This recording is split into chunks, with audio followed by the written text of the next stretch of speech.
उपस्थित हुए हैं, आप सबको बहुत बहुत धन्यवाद और आप सबका बहुत बहुत स्वागत।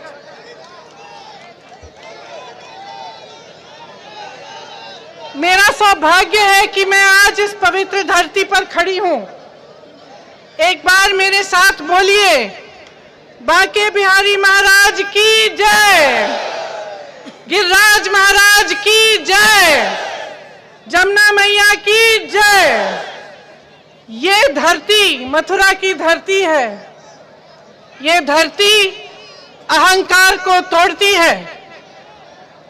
भगवान श्री कृष्ण ने अहंकार में डूबे इंद्रदेव जी के अहंकार को तोड़ने के लिए गोवर्धन पर्वत को उठाकर इस धरती के लोगों की रक्षा के लिए यहां लाए थे। तब से यहां अन्नकूट गोवर्धन पूजा होती है। आज भाजपा सरकार ने भी अन्नदाता के लिए अहंकार पाल लिया है। देश के लाखों किसानों जिन्होंने इस देश की जमीन को सींचा, जिन्होंने इस देश को जीवित रखा है, जिन्होंने इस देश की सीमा पर अपने बेटों को आपके लिए, हमारी सुरक्षा के लिए शहीद होने भेजा, आज वो किसान सड़क पर बैठा है। 90 दिनों से देश की राजधानी के बॉर्डर पर अपने अधिकारों की लड़ाई वो किसान लड़ रहा है। 215 किसान शहीद हुए। 90 दिनों से अपने अधिकारों की मांग करते हुए सड़क पर बैठे रहे। इस सरकार ने बिजली काटी, पानी बंद किया, मारपीट कराई, उन्हें प्रताड़ित किया, लेकिन उनकी बात नहीं सुनी, उनकी सुनवाई नहीं की। प्रधानमंत्री जी जो अपने शासनकाल में दुनिया के हर कोने तक पहुंच पाए, वे दिल्ली, इस देश की राजधानी जिसमें वो रहते हैं, उसके बॉर्डर तक नहीं पहुंच पाए। आपसे, किसानों से बात करने के लिए वो न आए, न उन्होंने किसी को भेजा और आपकी समस्याएं, उनकी सुनवाई नहीं हुई। जब नेता का अहंकार इतना बढ़ जाता है कि वो जनता से अलग हो जाता है, तो उसकी नीतियां जनता से भी अलग होती हैं और जनता की भलाई के लिए नहीं बनती। कवि रामधारी सिंह दिनकर जी ने कहा था, कृष्ण की चेतावनी के माध्यम से, कि जब नाश मनुज पर छाता है, पहले विवेक मर जाता है। इस सरकार का विवेक मर चुका है।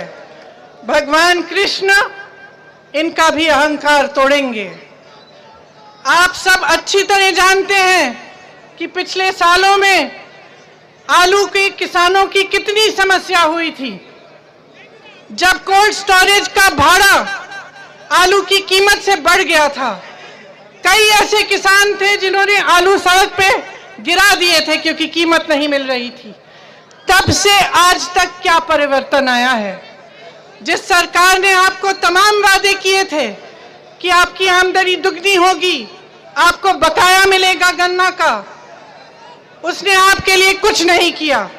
आप सब जानते हैं कि गन्ने का बकाया 15,000 करोड़ रुपए है। आज पूरे देश भर का बकाया है ये। इसी प्रधानमंत्री ने अपने लिए 2 हवाई जहाज खरीदे हैं। उन 2 हवाई जहाजों की कीमत 16,000 करोड़ रुपए है। आपके बकाये की कीमत 15,000 करोड़ रुपए है। आपको बकाया नहीं मिला, लेकिन प्रधानमंत्री जी ने अपने लिए 2 हवाई जहाज खरीदे। ये उनकी नीयत है, समझ लीजिए। गन्ने के दाम वही के वही हैं। पेट्रोल डीजल के दाम बढ़ते चले जा रहे हैं। आज बिजली के दाम बढ़ते चले जा रहे हैं। स्मार्ट मीटर से लूट हो रही है। रसोई गैस की कीमत बढ़ती चली जा रही है। डीएपी के दाम बढ़ गए हैं। ओलावृष्टि हुई, आपको क्या मुआवजा मिला? बताइए, मुआवजा मिला? ओलावृष्टि हुई, तमाम आपकी जो उपज है खराब हुई, आपको मुआवजा नहीं मिला। धान, बाजरा और गेहूं के सही दाम आपको नहीं मिलते। गौशालाओं का बुरा हाल है। आवारा पशुओं से आप एकदम प्रताड़ित कि जो किसान है रात भर अपनी खेती में रहता है, किसान अपनी खेती को बचाने के लिए पशुओं से, और दिन भर धूप में काम करता है। इस सरकार ने आपको बहुत वादे किए, लेकिन आज भी आप उसी तरह प्रताड़ित हैं जैसे आप 2019 के चुनाव से पहले थे। ब्रज क्षेत्र की गौशालाओं का केंद्र है, यहां पर गौशालाएं किस स्थिति में है आप जानते हैं। चाहे हाथरस में हो, चाहे यहां हो, चाहे बुंदेलखंड में, तमाम वीडियो निकले जहां पे गौवंश की स्थिति दिखी। न चारा मिल रहा था, न पानी, अन्य जानवर उनको चबा रहे थे, उनको काट रहे थे, पड़े रहे थे जानवर धूप में, कोई मदद के लिए नहीं आया। इस तरह से चल रही हैं गौशालाएं। इस सरकार ने गौशालाओं के नाम पर लगभग 200 करोड़ आवंटित किए हैं। 200 करोड़ आवंटित किए हैं, लेकिन गौशाला में नहीं डले वो पैसे। मैं पूछना चाहती हूं कि कहां गए वो पैसे? अभी हाल में आगरा के गौवंशों में मृत्यु हुई। मथुरा राधा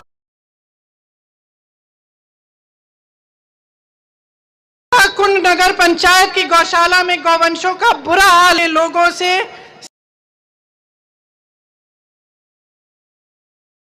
सीख लेना चाहिए कि कैसे खुद के त्याग से गायों का पालन पोषण होता है, लेकिन स्थिति बहुत दर्दनाक है। ये मतलब है कि आज किसान पूरी तरह से प्रताड़ित है, हर तरफ से उस पर वार हो रहा है। और इस बीच सरकार ने अपने महान बुलाओ उनको, आने दो उसको। अरे सुनो, रोको, ये दीदी नीचे आ रही है, कृपया रोकें। मैं पूरे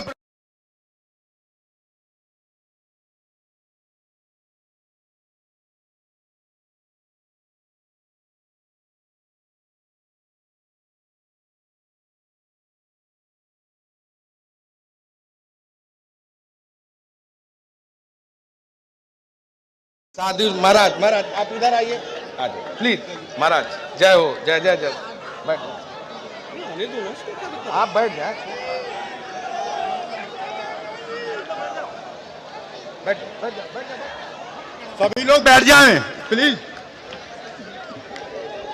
जी।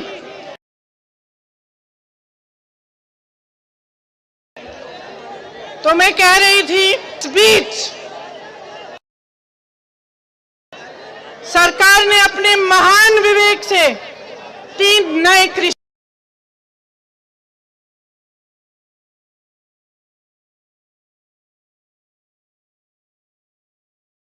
कानून, बड़े खरबपतियों को जमाखोरी की पूरी तरह से छूट देता है। 1955 में जवाहरलाल नेहरू ने जमाखोरी को बंद करने के लिए एक कानून जारी किया था। तब से आज तक उस कानून के तहत जमाखोरों पर रोक होती है। आज सरकार ने जमाखोरी पर पूरी तरह से छूट कर दी है। दूसरा कानून प्राइवेट मंडियों को चलाने का कानून है, जबकि प्राइवेट मंडियों को इजाजत मिली है कि वह सरकारी मंडियों की तरह काम कर सकती हैं, लेकिन प्राइवेट मंडियों में टैक्स नहीं लिया जाएगा। इसका मतलब यह है कि आगे चलते लोग प्राइवेट मंडियों में जाएंगे और सरकारी मंडी पूरी तरह से बंद हो जाएगी। इसके होने से जो आप आपको न्यूनतम समर्थन मूल्य मिलता है, जो आपकी गारंटी होती है सरकारी मंडियों से, वो पूरी तरह से बंद हो जाएंगी। उनके बंद होने से सिर्फ आपका, किसानों का नुकसान नहीं होगा, लेकिन जो खेत में मजदूरी मिलती है वो भी पूरी तरह से नहीं मिलेगी, और राशन कार्ड से जो आपको मिलता है उसमें भी परिवर्तन आएगा, क्योंकि जब न्यूनतम समर्थन मूल्य बंद होगा तो हर चीज पर असर होगा। तीसरा कानून ये है कि आपके साथ बड़े बड़े खरबपति आपके गांव आकर आपके साथ सौदा कर पाएंगे। कैसा सौदा? कॉन्ट्रैक्ट पे खेती करेंगे। कॉन्ट्रैक्ट पर खेती करने से ये होगा कि आपके गांव में या आपके क्षेत्र में अगर बड़े बड़े कंपनी आए और आपसे, मान लो उन्होंने कह दिया कि ठीक है आप 15 किसान हो, आप यहाँ पे गेहूं की खेती करिए, और जब उपज आएगी हम आपसे ये गेहूं 500 रुपए में खरीदेंगे। जैसे जैसे समय निकला, आपने खेती की, गेहूं उगाया, आपका गेहूं तैयार हुआ, आप उस खरबपति के पास गए और कहा कि मेरा गेहूं जैसे आपने सौदा किया था आप खरीद लीजिए। आज का जो नया कानून बना है वो उस खरबपति को अनुमति देती है कि वो आपको मना कर सकता है, वो अपने सौदे पर खरा उतरे या नहीं वो उसकी मनमानी है। वो आपको जो दाम आपके साथ कानून है, ऐसा कानून है कि अगर आपको कोई आपत्ति हो, आपने सौदा कर लिया किसी कंपनी के साथ, कंपनी ने आपको दाम नहीं दिया, आपका उपज नहीं खरीदा, आपको परे कर दिया, तो आपकी सुनवाई कहीं नहीं है। इस कानून में लिखा है कि आप अदालत में भी नहीं जा सकते, कि आपकी सुनवाई सिर्फ एसडीएम तक होगी। आप मुझे बताइए, एक तरफ आप, दूसरी तरफ बड़े बड़े खरबपति,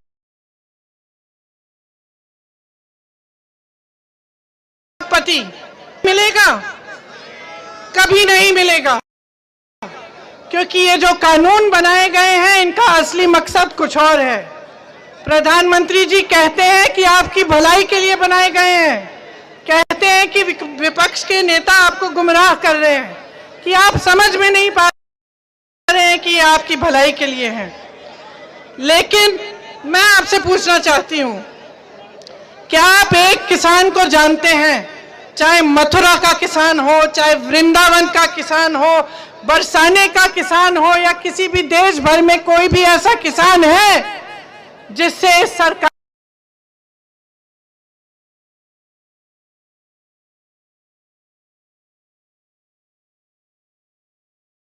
ने पूछा? जो मुझे बता सकते हैं, लेकिन नहीं मिलेगा आपको, क्योंकि ये कानून किसी किसान ने नहीं बनाए हैं, किसी नोटों की खेती करने वाले ने इन कानूनों को बनाया है। गेहूं, धान, बाजरा, गन्ना, मक्के, सब्जियों की खेती करने वाले ने नहीं बनाया ये कानून। ये कानून नोटों की खेती करने वालों ने बनाया है, और ये कानून उन्हीं के लिए बना है। ये कानून सिर्फ उन अरबपतियों के लिए बना है। आपने देखा होगा कुछ दिनों पहले बजट थी संसद में। इस बार इस बजट में हवाई अड्डे, बंदरगाह, LIC, air India, Bharat petroleum सब बिक रहे हैं।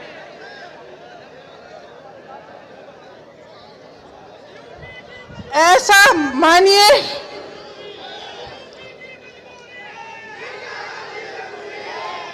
मानिए कि भाजपा सरकार ने बेचने की ऐसी भांग डाली है कि कल को कुछ नहीं पता। आप गोवर्धन पर्वत को संभाल के रखिए, कल को कुछ नहीं पता, इसी को न बेचने की कोशिश करें। इनके शासन काल में डीजल, पेट्रोल पर टैक्स से केंद्र ने 21,50,000 करोड़ रुपए इकट्ठे किए हैं। अपने खरबपति मित्रों का 8 लाख करोड़ कर्जा माफ किया है, एक भी किसान का कर्जा माफ नहीं किया। अपने मित्रों के लाखों करोड़ कर्जे माफ हो गए हैं, आपका एक भी रुपया माफ नहीं हुआ। फसल बीमा के नाम पर आपसे, फसल बीमा के नाम पर आपसे खरबपति मित्रों ने, उनके खरबपति मित्रों ने 26,000 करोड़ रुपए कमाए हैं, 26,000 करोड़ रुपए कमाए हैं, और आप इस तरह भटक रहे हैं सड़कों पे। आपकी कोई सुनवाई नहीं है, आप अपने अधिकारों की लड़ाई लड़ रहे हैं और आपका मजाक उड़ाया जा रहा है, आपका अपमान किया जा रहा है। मुझे समझ में नहीं आता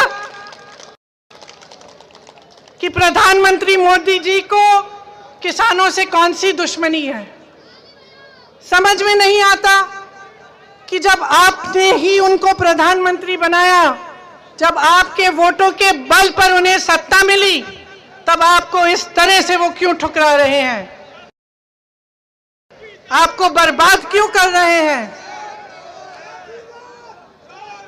आपने देखा होगा, आपकी समस्याओं को सुनने के बजाय, आपके दुख दर्द को बांटने के बजाय, उन्होंने भरे संसद में खड़े होकर आपका अपमान किया है, आपकी बेइज्जती की है।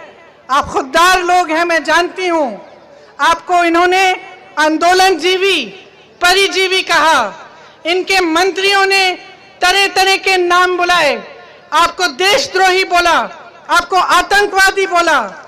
जब मेरे भाई राहुल गांधी ने संसद में 215 शहीद किसानों के लिए 2 मिनट का मौन मांगा, तो सारा विपक्ष खड़ा हुआ, एक एक सांसद खड़ा हुआ, लेकिन इस सरकार का एक सांसद खड़ा नहीं हुआ, अपनी जगह बैठा रहा। यही आदर है आपके लिए, इतना आदर करते हैं आपका कि 2 मिनट के मौन के लिए भी आपके लिए खड़े नहीं हो पाए। रोज इनके नेता मीडिया पर आकर आपके बारे में अपशब्द कहते हैं, लेकिन भाइयों और बहनों, दुनिया का हजारों साल पुराना इतिहास कहता है, उसने बार बार दिखाया है कि जनता जनार्दन है। जनता अहंकारी सरकार को हमेशा सबक सिखाती है। आज वो समय आ गया है कि सच्चाई आपके सामने है। जो भी आपको चुनाव के समय कहते हैं, जितने वादे आपको किए हैं, वे सारे झूठ निकले। सच्चाई आपके सामने है, और सच्चाई ये है कि ये सिर्फ अहंकारी प्रधानमंत्री नहीं है, ये एक कायर प्रधानमंत्री भी हैं।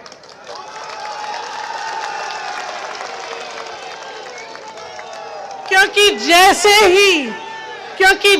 ही इनकी नीतियों पर और इनके निर्णयों पर सवाल उठता है, एकदम पीछे हटते हैं, जिम्मेदारी नहीं लेते। एकदम पीछे हटकर किसको दोषी ठहराते हैं? पिछली सरकारों को। ये कायरता है इनकी। निर्णय लिया है, जिम्मेदारी लो। जनता को निर्णय पसंद नहीं है, जिम्मेदारी लो और निर्णय को बदलो। जनता की बात को स्वीकार करो।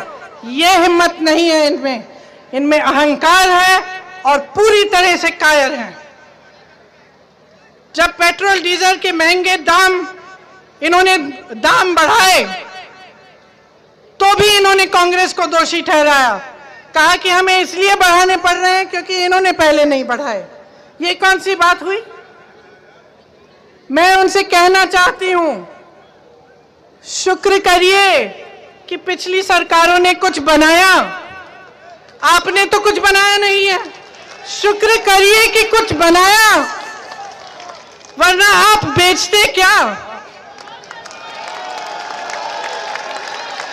पूरे देश को बेच डाला, बड़े बड़े उद्योग बेच डाले। किसने बनाए थे वो उद्योग? किसके लिए बने थे वो उद्योग? जनता ने बनाए थे, वो जनता के उद्योग थे, और आपने उनको बेच डाला। मैं पूछना चाहती हूं कि नोटबंदी, जीएसटी, उसके सिवाय आपकी सरकार ने क्या बनाया? उद्योगपतियों की कमर, छोटे उद्योगपतियों की कमर तोड़ने वाले कानून किसने बनाए? लॉकडाउन के समय जब लाखों लोग तंग होकर, परेशान होकर अपने गांव के लिए पैदल चले, तो आपकी सरकार ने कौन सी सुविधा बनाई उनके लिए? कौन सा साधन दिया उन्हें कि वो घर पहुंच सकते थे? क्या बनाया है आपने? शायद मोदी जी की सबसे बड़ी उपलब्धि यही है कि बहुत निष्ठा से, बहुत समर्पण से आपने अपने खरबपति मित्रों को खूब मजबूत बनाया है। लेकिन ये देश देख रहा है, ये सब कुछ बेच देने वाली सरकार को ये देश देख रहा है, और आज इस देश की आवाज इसके खिलाफ उठ रही है। किसान अपने अधिकारों के लिए संघर्ष कर रहा है, जी जान से लड़ रहा है। खेती के काले कानून जब तक रद्द नहीं किए जाएंगे तब तक लड़ते रहेगा, और मैं आपसे ये कहने आई हूं कि जब तक आप लड़ते रहोगे तब तक मैं लड़ती रहूंगी। जब तक आप लड़ते रहोगे तब तक कांग्रेस पार्टी आपके साथ खड़ी रहेगी, आपके संघर्ष में शामिल होगी, आपके हर दुख में शामिल होगी, आपके हर दर्द में शामिल होगी।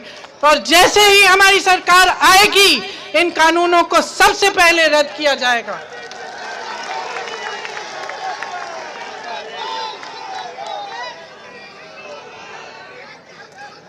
भगवान श्री कृष्ण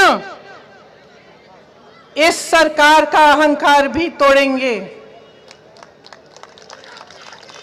इस सरकार को भी भगवान कृष्ण की वाणी सुनाई देगी कि जो जनता कहती है वो सही है, जो धर्म कहता है वह यही है कि जनता सबसे महत्वपूर्ण है, हर नेता का यही धर्म है।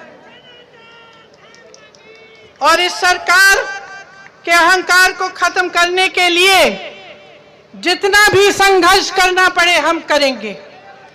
आज मैं यही सब आपसे कहना चाहती थी।